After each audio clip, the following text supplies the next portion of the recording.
you F-Stop Live. And on this episode, we are going to be bringing you an interview with none other than Melissa Larter, who is a creative in her own right. And before we go into that, we're going to talk just a bit more about what it means to be a creative right here on F-Stop Live. Unfortunately, the one thing that we can expect, and it's one of those things that you never want to actually really have, is the fact that the whole of Komani is actually without electricity at the moment. That is actually being sorted. So brilliant on the guys that are actually working on that. But it is sometimes really sad in terms of having to look for alternative energy. But this is where your partner in crime, which is GPB, comes into play. So right here at the moment, I'm unfortunately able to use a portable power station to keep the lights on and making sure that I do have sustainable connection. So this is one of the things that you can definitely get yourself,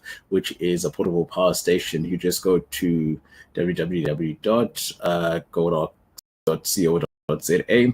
That's where you actually click and actually look for a portable power supply. And the 400 watt one is none other than the one that you actually need, that is going to serve you for a time that you actually needed to. So you don't have to miss those happy moments just because it happens to be load shedding. But as I said, in Komani right now, it is not load shedding. We are still waiting for what is really happening in terms of the electricity. But you know what? It's not going to deter us from actually having our interview. If anything, it is going to be a situation whereby we do ourselves a favor and just make sure that we stay in tune and in line with everything that is actually happening. So what do we have in store for you tonight? Tonight, as I said, we are talking about remote photography. Remember that one person, maybe just you are that person that happens to be in a remote area. No one really knows the town you're from. If you say I'm from Mkanduli, if you're saying I'm from Mthatha, there are many areas in terms of that you would actually mention. I learned about a town not so long ago called Katu, and another one called Postmansburg in the Northern Cape. We're used to towns like your Rustenburg. So remote beauty in a town where people might not know who you are. But most definitely, come end of the show, people know that you exist, you're in a town, just putting your town on the map. And as I said earlier, you can get yourself a portable power station, and you can just use the coupon code Godox Pagamani there from www.godox.co.za, and you just go and you just say 400 watt portable power station, and there it'll pop up. So you can do yourself that favor. But the one thing that I'm going to do this evening is that I am not going to waste any time. I've been teasing about this person in terms of who she is, where she comes from.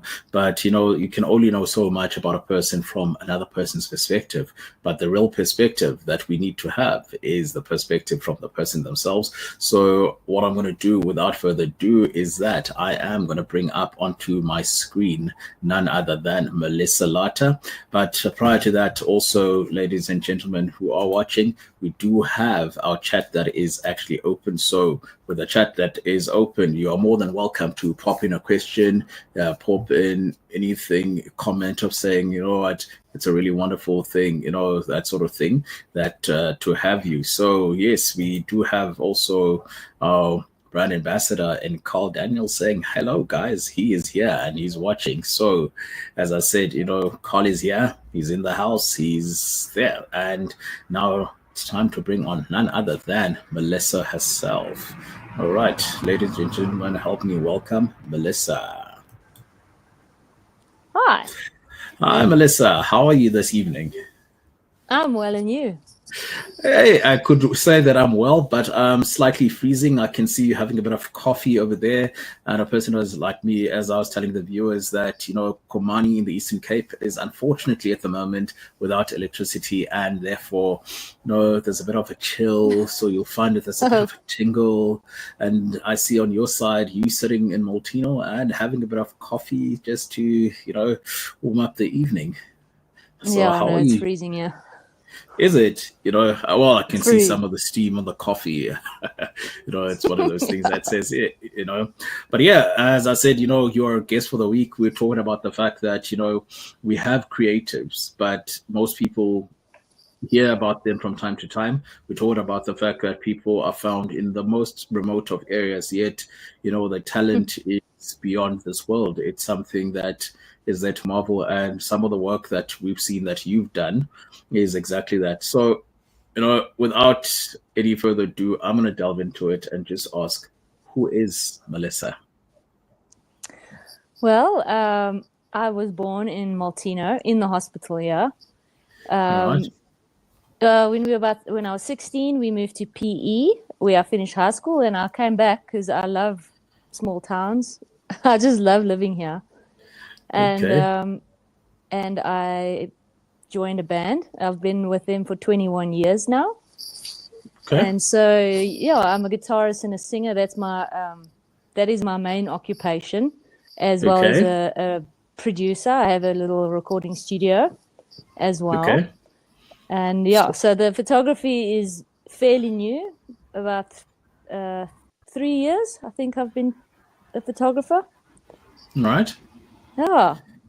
So basically, you're a singer, lead guitarist. Which type of guitar do you play in terms of the band? Bass, cello. No, I play acoustic and electric guitar. Okay, acoustic. And in terms of the singing, backup or lead? Lead. Lead. Okay. So how big is your band? There are two of us now. We started as a 4-piece. We had a drummer and a bassist, and then our drummer left to join the Black Cat Bones in Johannesburg, which is it was an amazing opportunity for him. And our bassist left at the beginning of the year.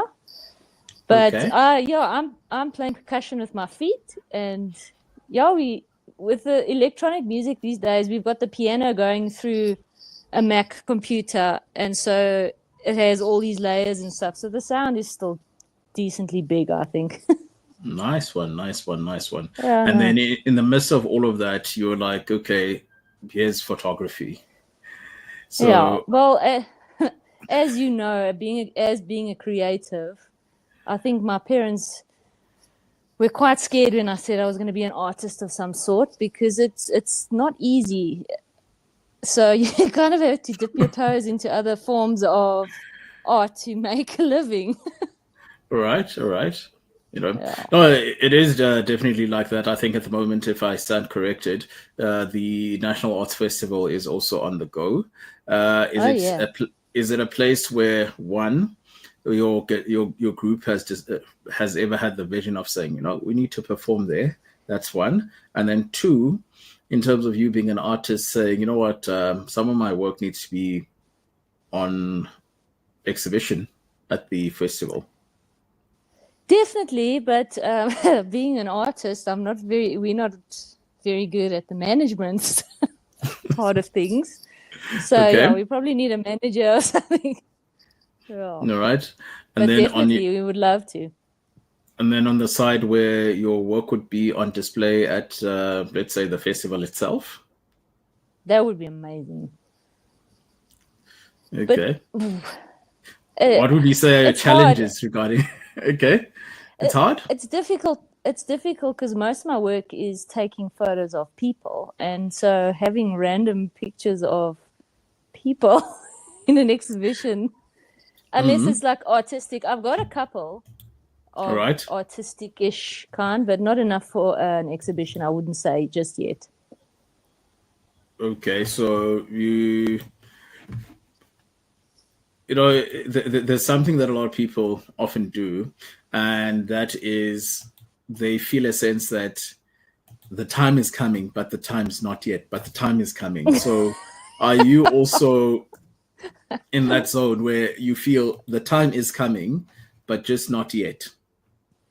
Dude, I've been in that zone for 20 years.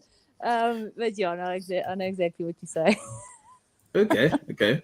And in terms of your passion for photography, when did that start?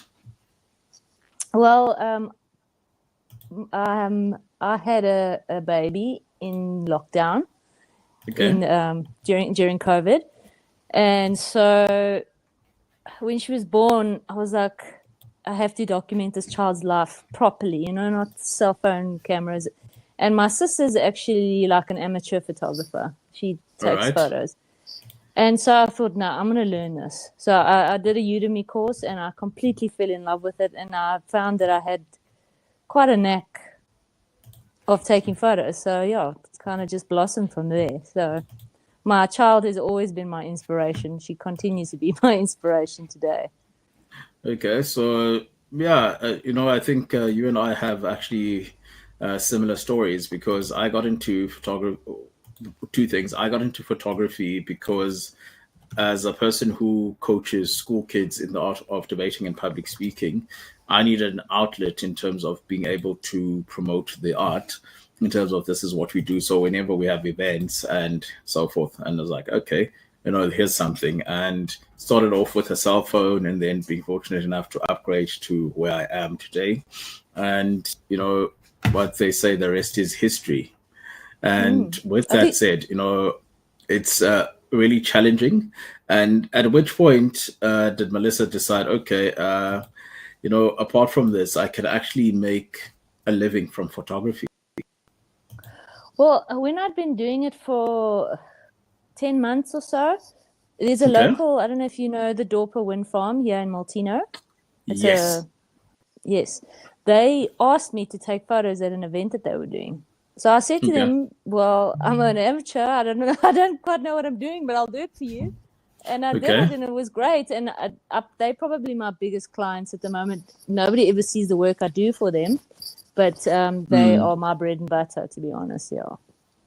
No, it's interesting that you say that because you hear a person is a commercial photographer, and then you're like, but we've never seen your work. And then now you're mentioning something that is extremely important, that you have clients generally that are discreet. It's like you'll do the work that's for our marketing, hypothetically, and then you have photography that you do post. How much of you feels a bit, oh man, I think those photos would be at times better than what I'm actually Oh, putting out there? no, often sometimes they'll let me post something, but yeah, it's a lot of kids, and I love taking pictures of kids, and yeah, anyway, it kills me that I can't post them all, but it is what it is. Okay, because you also mentioned something about that, and I'll ask in terms of the effect that it's had on you. We have what we call the POPI Act, which is the Protection of Private Information Act, Yes. and also it spills down to media, in this case, photography, videography, and so forth. So, how much of that has played a role in terms of some of the work that you would put out, but you eventually don't put out? 100% of that. That is the reason. Yeah. Okay. Because I know of people that would say, you know what, it is there, but I'll take my chances, you know. Yeah. And, especially in your case, we talk about the fact that you work with, as you say, you like capturing people, and part of capturing people is the fact that what's the name? You capture kids. So that also becomes something. So how much of capturing kids for you becomes the pride and joy of your photography?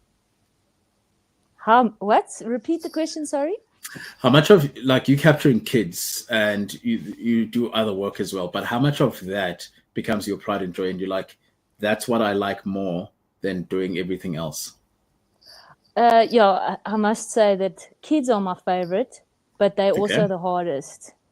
Okay. They're fun to work with, and they always look good. They always look cute, and you never have to touch up their skin. Mm-hmm. Yeah. So I love working with kids, but like I say, they are difficult. If the kid is not in the mood, they're not going to be polite to you. All They right. don't stop moving. But yeah, if I could be just a child photographer, I would, to be honest. If I could just work with kids. Okay. And, there's, I don't know, last week we had Monique on the show. She's a newborn photographer.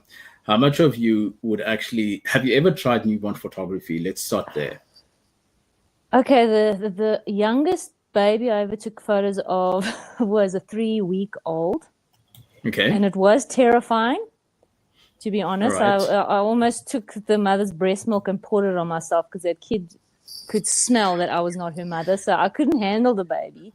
Okay. And most you have to, if you don't know how you are posing, a baby looks like a spider monkey. All So right.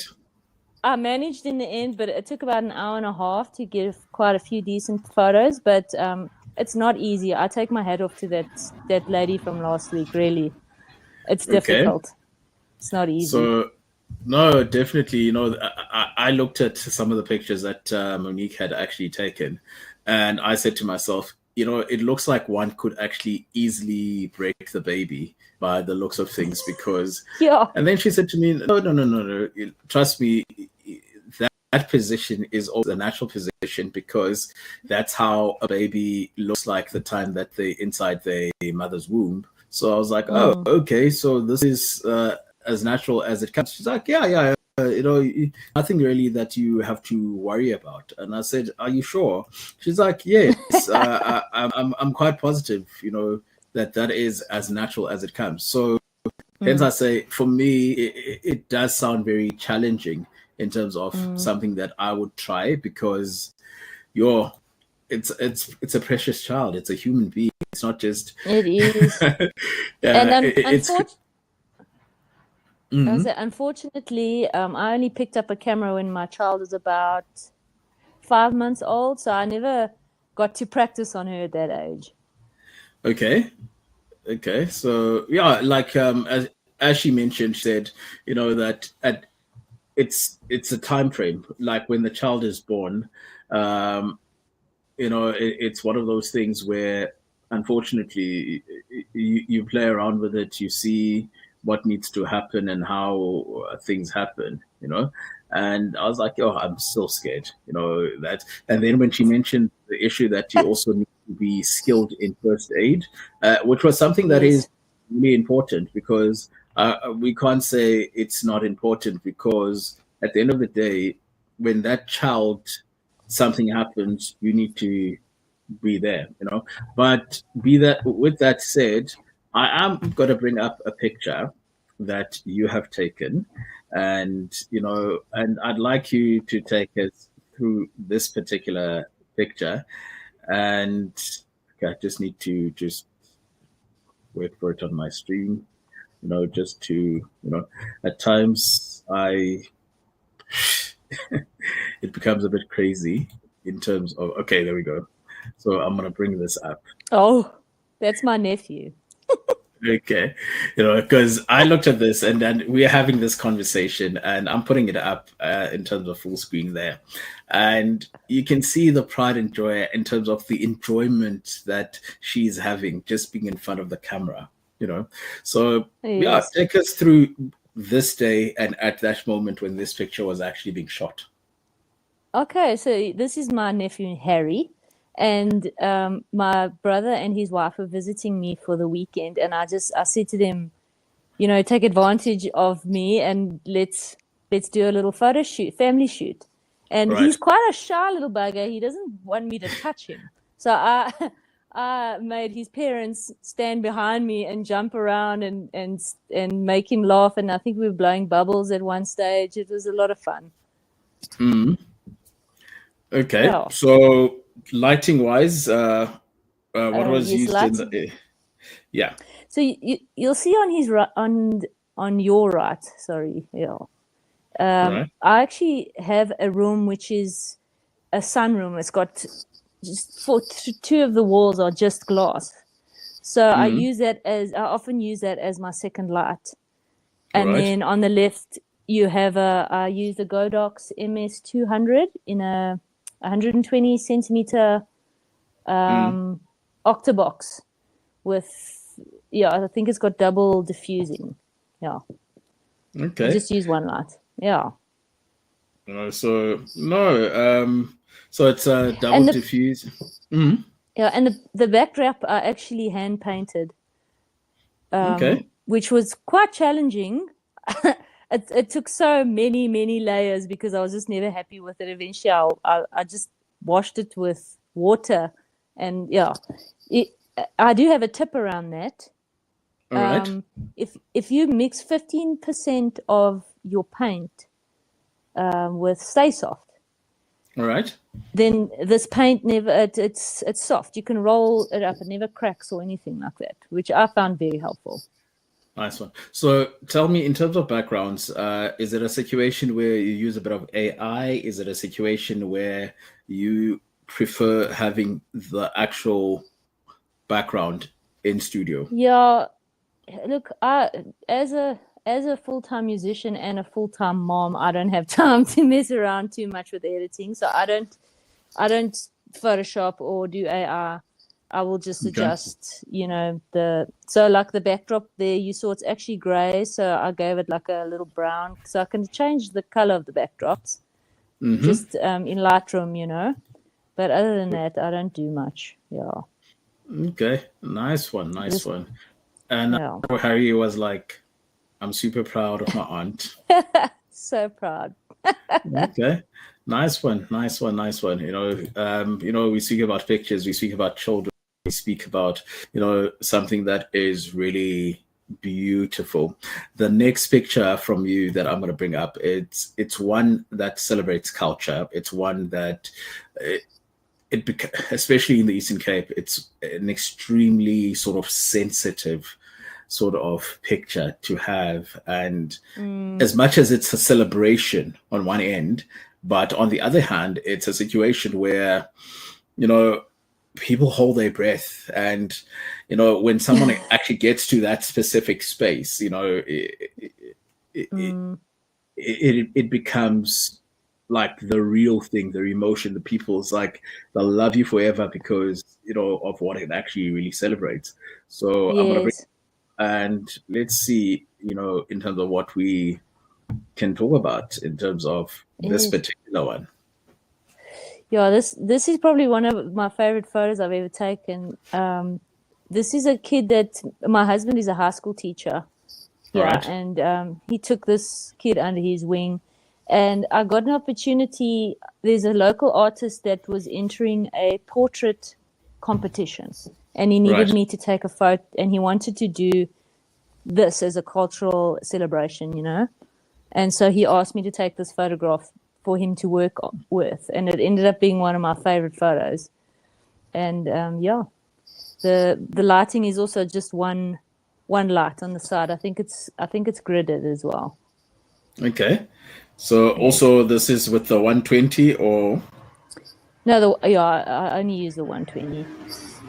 okay. So have you tried something different, especially how some people would say, it's try like what we call it, the beauty shot, and then they would do like a headshot but they Yes. use a sort of smaller sort of diffuser. Mm. So have you ever gone that route? I have not. I quite like soft light. I think Okay. is the smaller you go, doesn't the light get a little bit harder? It Correct me does if I'm to wrong. it does to some extent, but also depending on what you're shooting and your distance from subject, and Okay. specifically if there's a target area that a person actually has. So Yes. then that's what we'd actually have. And yeah, we do have another comment here just from one of Carl. He's saying it's a very cool shot. I love this. Nice backgrounds as well. And we talk about that.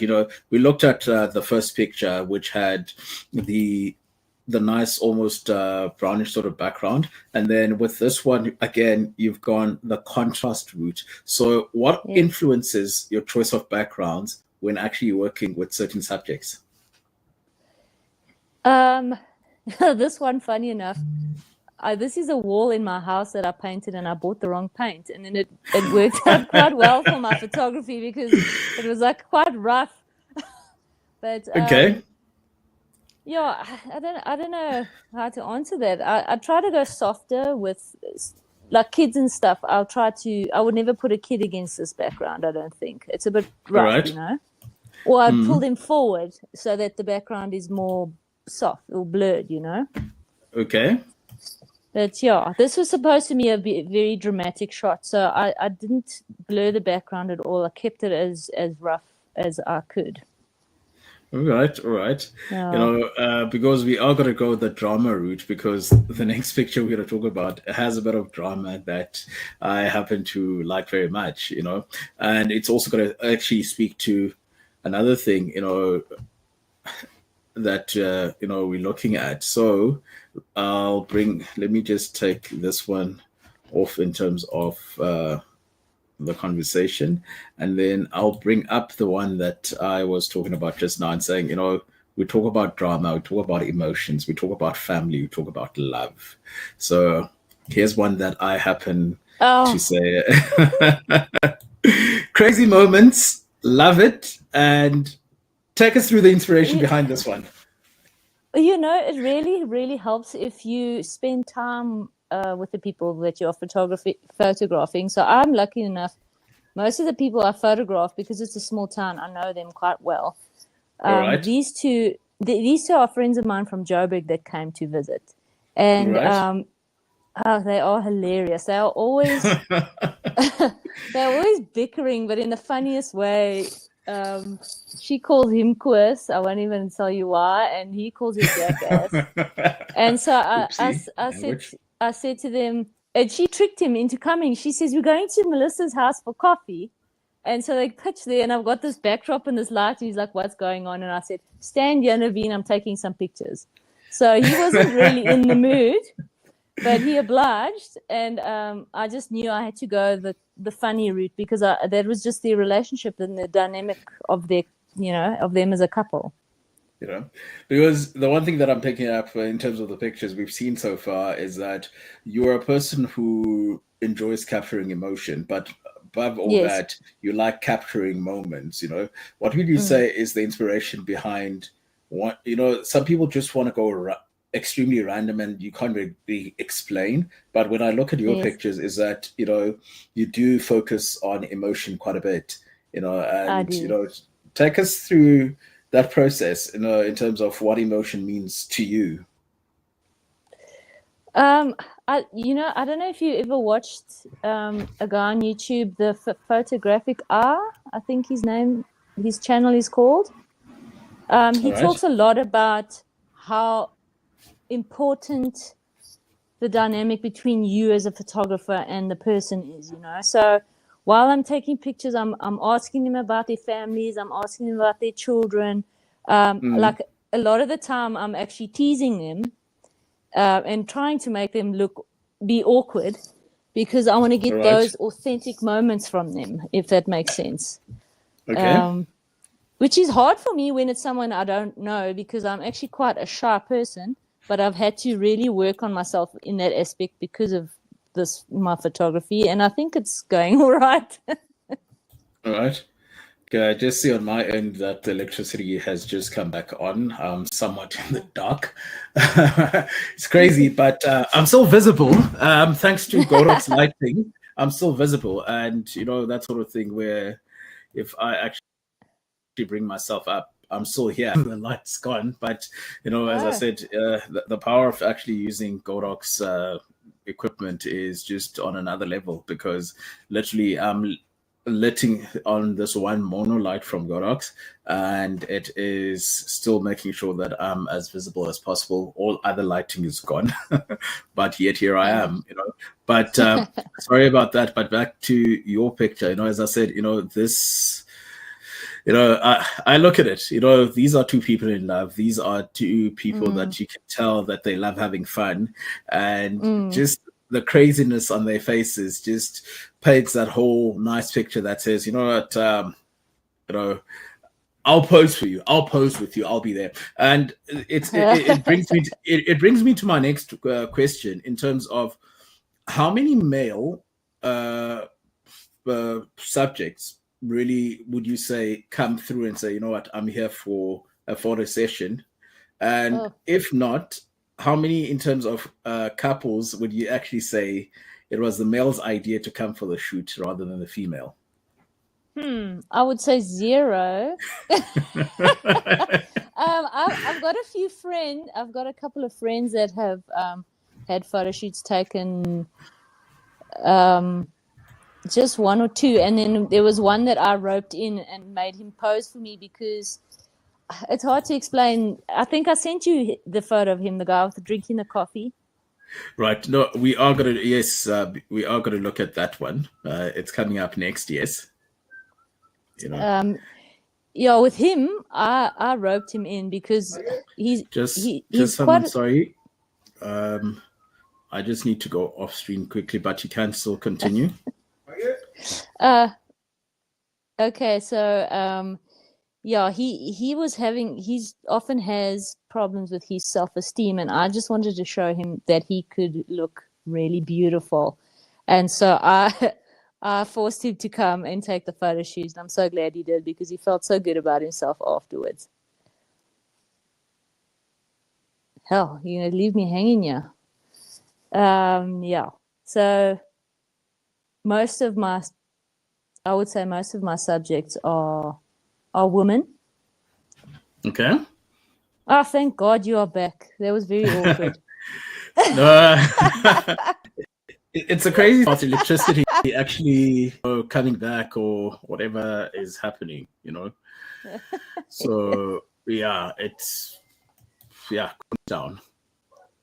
All right.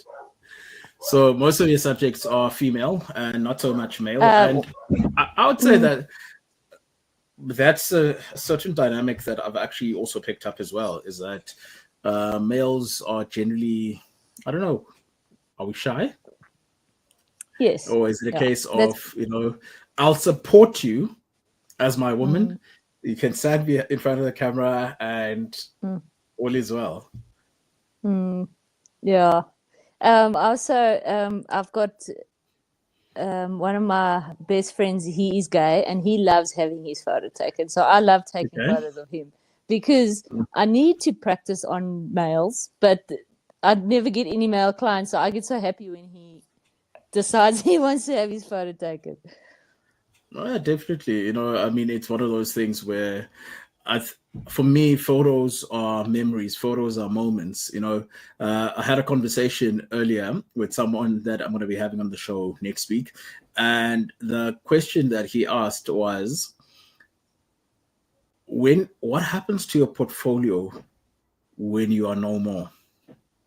And this was something that that really stuck with me. It's like everyone is still seeing your work, but really, how many are still engaging with your work when you know more? So yeah, that was something that I was like, oh, okay, it's a deep question, but it's also the reality that we also need to come to terms with, that our work needs to speak for itself in terms of the time that we basically not around.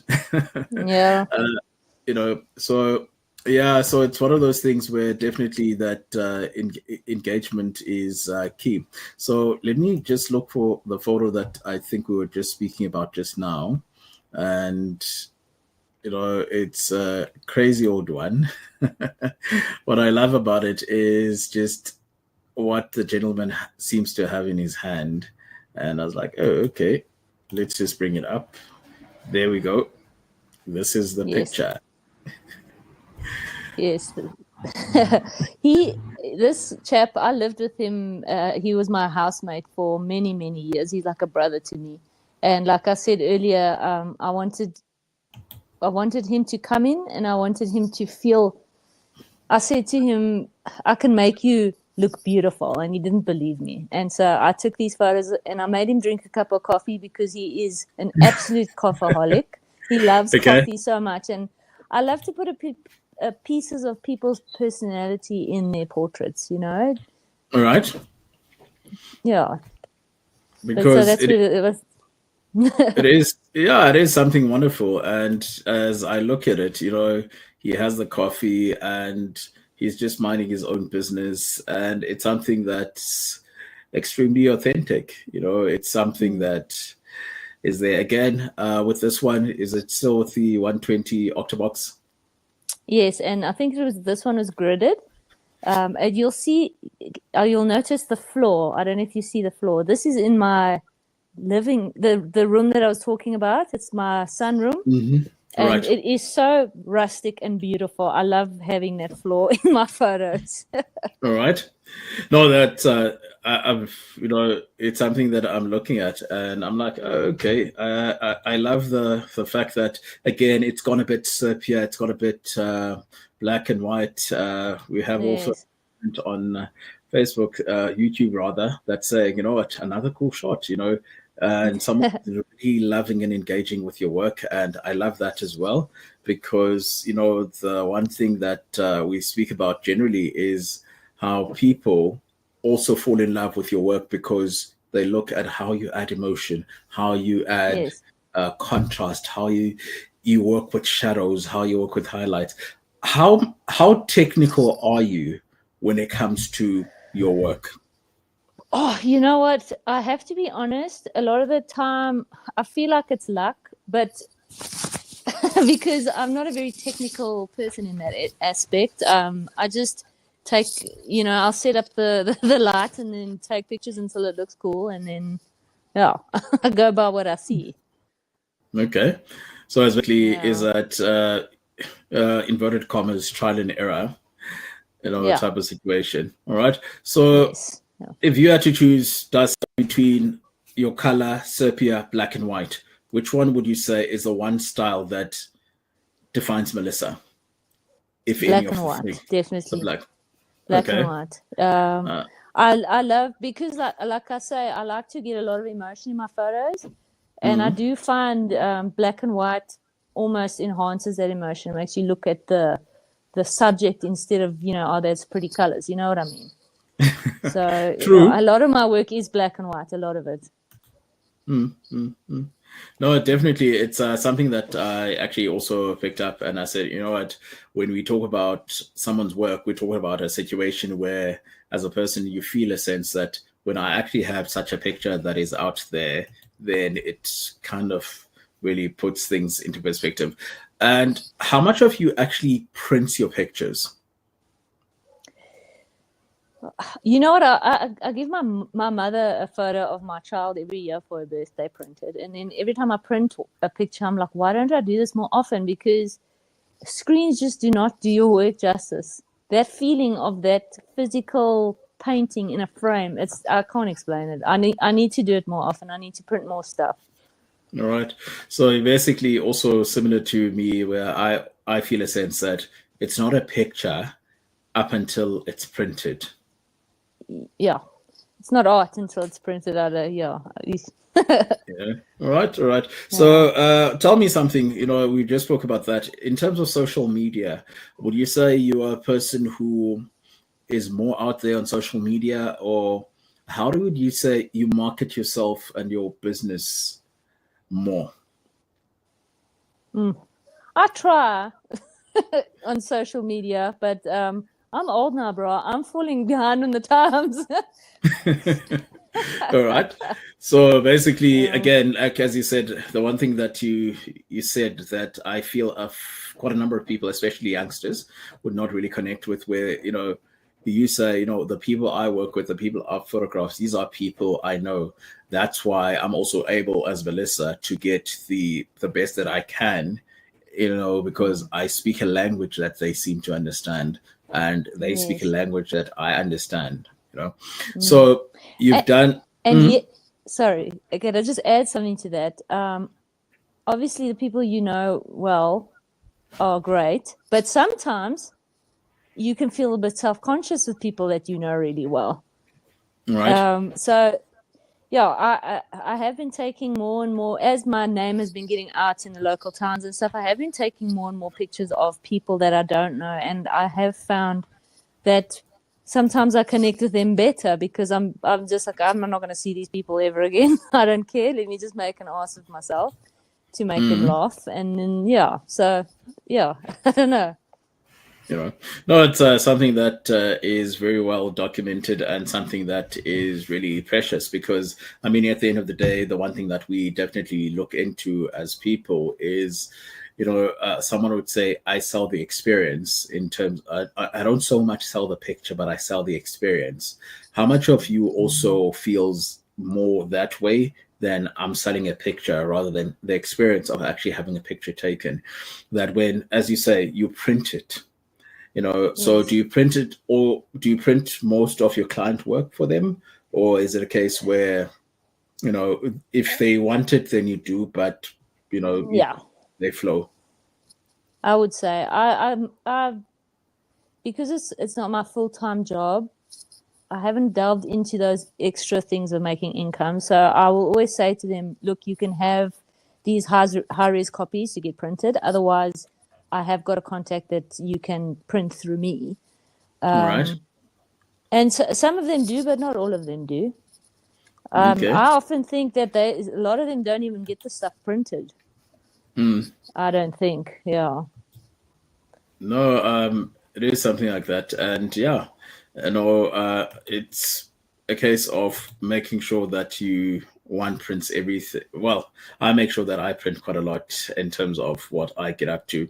That's The great. other the other thing that I think also the viewer would like to know is how much of you has actually explored other genres apart from just doing portraits of people, in terms of, let's say, doing landscapes.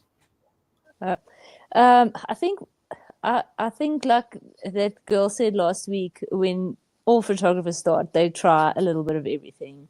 And I've done the same. And whenever I go on holiday, I do landscape because I'm at the sea and I've got my camera with me. I don't know if I'm any good at it, but I do enjoy it very much, I must say. Okay.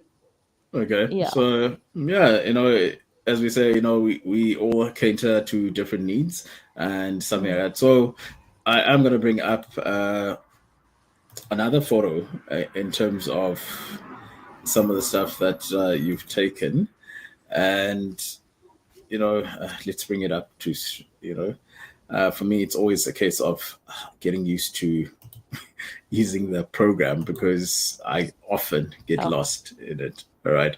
So again, we're back with having another, little cutie, and there's something that tells me that they're there with you, they're engaging yeah. with you. That's the one thing that we've seen through your pictures, is that you're a person who loves to engage. Yes. And with this one, it's easy to engage because this is my own child. All right. And I have learned that if I sing any Cocomelon songs, I've got her attention 100%. And so, as you can see, I didn't even bother to do a brush to her hair, but she's a wild child. So I thought, let me just give her in her natural glory. Uh-huh. Yeah, and I think about 2 minutes after I took this, she got very angry with me because, yeah, I am starting to irritate her a bit because I practice on her so much. So, Okay. So she's basically um your moose, your my all day muse, moose. definitely, Yes, because definitely. what I normally do is that if my sisters are not around, I try and look for a vase or something of that nature, a vase, a shoe, um, Yes, I just anything, because I'm always doing light tests. So the yes. other thing that I actually wanted to speak about, apart from the pictures, is any other uh, co- sort of Godox equipment that you've ever actually tried out in terms of some of your Um, shoots? yes, I use it. I have a speed light. I think it's the 658 Mark II. I love that. 685, yeah. Mm. Yeah, sometimes I've used that as a second light instead of the windows if it's a cloudy day. I'll just put that further behind me and or just bounce it off the roof or something. And obviously, because I'm doing a lot of these events for this wind farm, I use it a lot in those. And I got one of those domes. What is it called? Something 15. I can't remember what it's called, but it's a dome that goes onto the top of the Oh, speed light. okay. And MLCD that thing, 15. Yes, yes, it's the that MLCD 15. yeah, Yeah. that thing has changed my life. It's amazing, and it's like, these magma. I don't want to talk about other brands, but they're so expensive, and I just And couldn't then afford it. So I gave this one a shot, and I'm like, I'm sure this is doing just as good a job. It's amazing. No, definitely. That little dome, It's I don't know. wonderful. It's one of those ones that I personally use. It's gives nice little soft light, and and it's something that when I look at it, and I'm like, you know, I really enjoyed using it, and it's also very easy to Mm. to pop it, and say, hey, Yeah. okay, this is Yeah. the one that I'm using, and that sort of thing. So I remember It is. I literally have two of those, and the the versatility around it for me was the Yeah. fact that I can use it literally with almost any Godox light, be it a round head, Yes. flesh head, Mm. Godox mount, and so forth. So it's something that a lot of people don't really often think about, but Yes. yeah, And no, another way to use it, another way that I use it is because my softbox is so big and cumbersome. I don't like to travel with it, so I have just an umbrella. But an right, umbrella by itself is quite harsh, and I like the soft. So then I right. put the dome on the flash inside the umbrella, and it makes a big difference. Yeah. So basically, also even with umbrellas, we often have two types, and that is the shoot through, and then the one that also kind Yes, of reflects light. So it's bounce, yeah. something that, yeah. So it's something that one can look into, and I was like, oh, Yes, okay, these are things that, because I'm trying to actually get onto the screen the actual picture of the MLCD15 so that people can actually see what we are talking about. And yeah, so it's like it's one of the most. It's like a blessing to have. I'm yeah. just It's going to very show cool. the box that well, it's still in the box, but it's something extremely extraordinarily brilliant to have, And and uh, affordable. affordable, portable, and these are some of the things that I do feel that we often miss out on. So I'm going to add that to the stream just quickly, Yeah, and there you go. there we go. So that's the box. So if you're looking for something that's extremely affordable, just go to www.godox.co.za, and yeah, you get yourself an MLCD 15.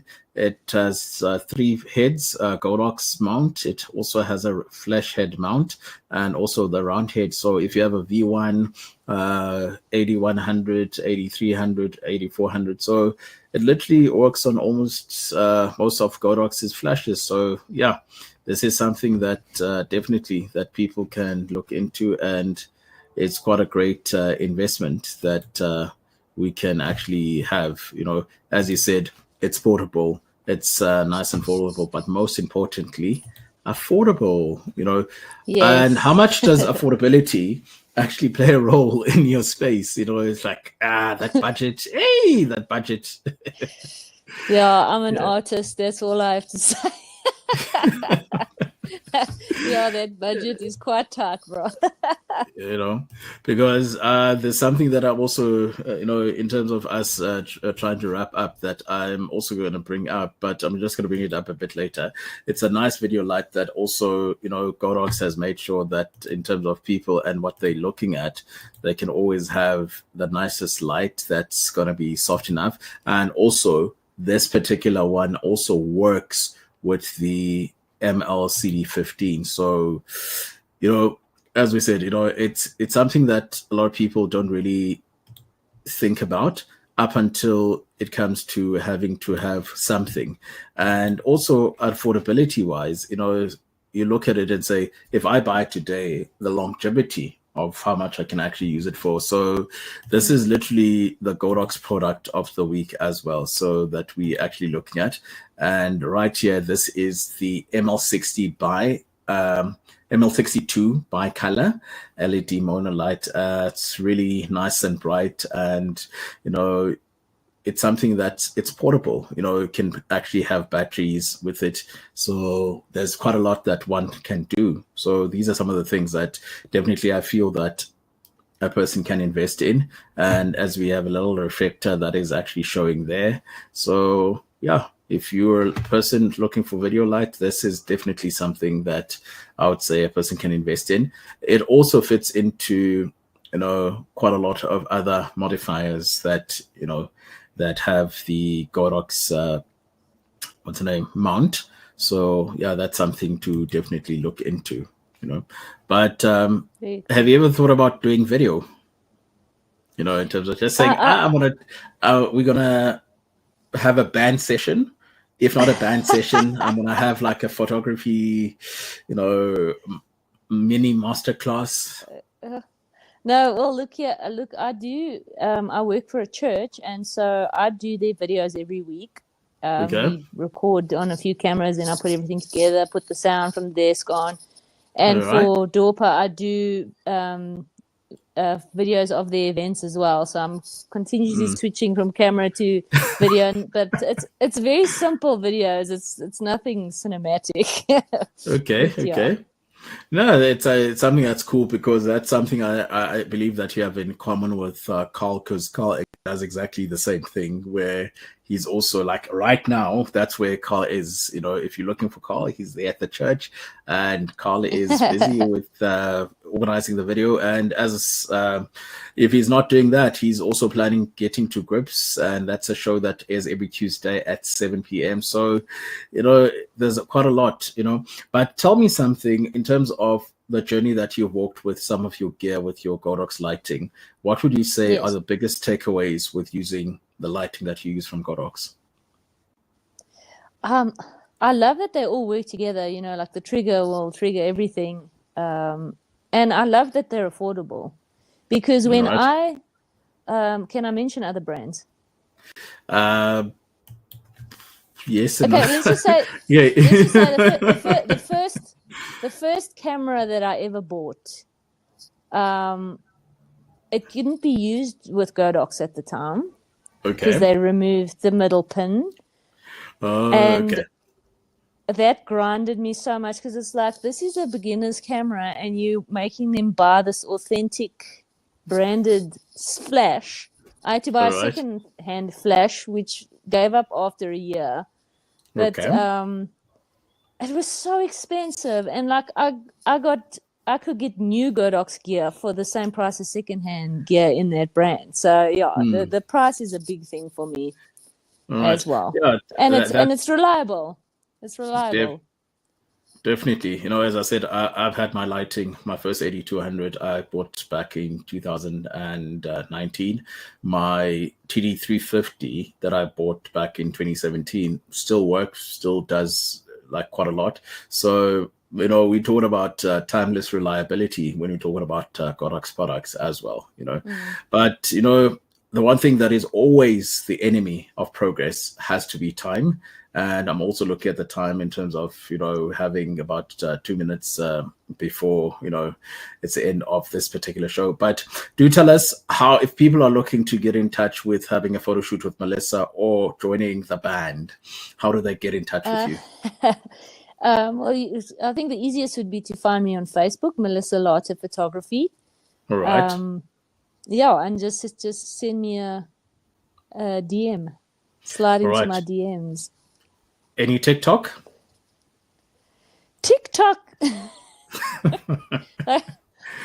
Like I said, I'm feeling quite old when it comes to stuff like this. I have to start a TikTok.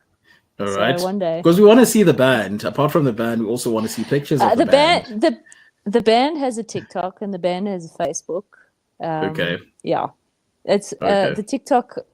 I need work. I need some training. All right. Thank you very much, Melissa, for availing yourself for this particular interview. And, as you said, there's a lot of insightful things that we've actually learned. And one of them is the fact that, family is a very beautiful thing. And we ought to cherish and love family, because, who are we without family? Yes. I just want to quickly comment on Godox's customer service. I just want to compliment them on, because something went faulty on the flash that I bought. I sent it back to them. They fixed it free of charge. and I think it was out of warranty already. And the same thing with my light. I stripped something. It was my fault. I broke it. And Right. they sent me a part free of charge. I just paid the courier, and yeah, I just want to say thank you very much. You guys are amazing. Thank you very much. I believe the administrators of the page, administrators at Godox, would have heard that one. Thank you for the shout out. And again, thank you very much for your time in terms of what you have also provided. But we'll definitely keep in touch. So, yeah, to the viewers, we're going to say goodbye to Melissa for now and then end our show. But it's really been a pleasure having you on the live stream. Thanks for having me. All right. Right, everyone. That was Melissa Larter there. And you can find Melissa. She's based in Molteno. And in her being based in Molteno, so the type of photography that Melissa actually gets up to is something that is invaluable. And as we said, that we also have a product of the week that we did actually show, that it is the MLCD15. It is something that is on the go and something that is nice, portable, and usable. So if you are that person, definitely go into www.godox.co.za and look for the ML60 buy. And, you can actually switch in the deal by making sure that what you do is that you just use coupon code Godox Pagamani and you will definitely be sorted. So those are just some of the things in terms of just what I want to highlight from my, but as I need to go, that's something that I just want to say. On Tuesday evening, 7 p.m. to 8 p.m., Carl Daniels is definitely going to be with you, and he will be hosting Getting to Grips. So definitely tune into that. But for me, on my side, it has been a very good evening, and thank you again to Melissa. And I will see you next week, Thursday. But as I said, don't forget to catch Carl Daniels next week on Getting to Grips. Every Tuesday, 7 p.m. And from my side, from Pagamani, and electricity is back in Komani, so it didn't take long. But hey, you know what? As I said, Godox kept me going. And yeah, you can, as I said, look for that portable power station, and it will definitely also just save you the way that it has actually served me. I'm out, and peace out, and have a beautiful and wonderful evening up until next week, Thursday. But I said, we'll see you on the other side with Carl Daniels on Getting to Grips.